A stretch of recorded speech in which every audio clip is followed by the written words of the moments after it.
Friend, class friend, আমি যখন ইন্টারে পরীক্ষা দিচ্ছি তখন আমি হলো হলে আসব, পরীক্ষার হলে আসব, তার পিছে দেখি ওরা দুইটা ফ্রেন্ড বাইক নিয়ে আসছে, বাইক নিয়ে আসতেছে হলের দিকে।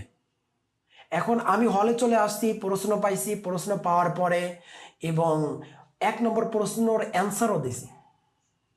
অ্যান্সার দেওয়ার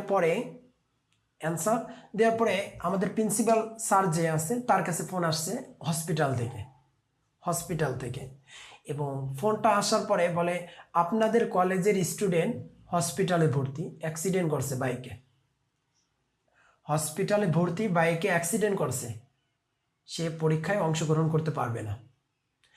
এখন দেখেন, যে ব্যক্তি একটা অ্যান্সার দিতে পারেনি, পরীক্ষায় এসে শুধুমাত্র নাম, রেজিস্ট্রেশন নাম্বার, রোল লিখে চলে গেছে এবং হল থেকে বের হয়ে কি বলছে আলহামদুলিল্লাহ।